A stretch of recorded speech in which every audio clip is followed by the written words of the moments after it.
تیپی خوا 6 ساڵانیانەی هەولێر لە یەکەم یاری خۆی لەم وەرزە و لە هەفتەی دووەمی خولی عێراق و لە کۆمەڵەی دووەم پێشوازیان لە زاخۆ کرد.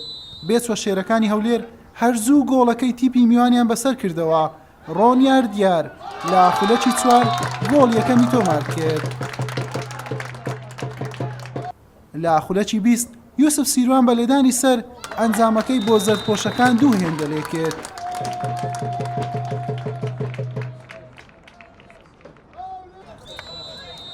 لە نیوەی دووەم و لە خولەکی 50 باوان دەوەن بە ئەسیستی ئەیمەن ئەحمەد گۆڵی سێمیشی بۆ بێچۆ شێرەکانی هەولێر زیاد کرد. لە خولەکی 60 ناوبژوان لێدانێکی سزای بۆ زاخۆیەکان ئەژمار کرد. نوح یاسین بە سەرکەوتووی جێبەجێ کرد و گۆڵ یەکەمی بۆ تیپەکەی تۆمار کرد.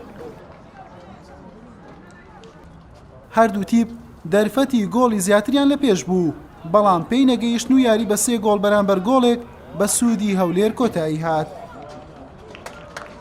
دەستخۆش دەتەوە ستاف و ڕێنەران دەکەم، دەستخۆش دەتەوە یاریزانەکان دەکەم، توانیمان بە 3 خاڵی گرنگ لە یەکەم یاریدا سەرکەوتن بەدەست بێنین بەرامبەر یانەی زاخۆ. ئیشاڵڵا پلانەکانی ڕێنەر سەردەگرێت و ئیشاڵڵا تا یاری کۆتاییش دەبین.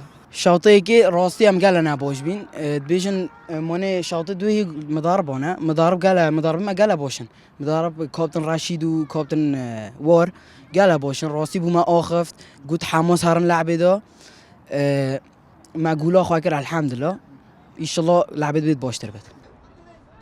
بەم شێوەیە تیپی خوا 6 ساڵانیانەی هەولێر بە ئەنجامدانی یەک یاری بووە خاوەنی 3 خاڵ و زاخۆش تووشی 2 شکست هاتووە و هیچ خاڵێکی نییە. لە هەفتەی سێم هەولێر دەبێتە میوانی دهۆک و زاخۆش چاوەڕوان دەبێت. حسێن محەممەد کەناڵی پێیام هەولێر.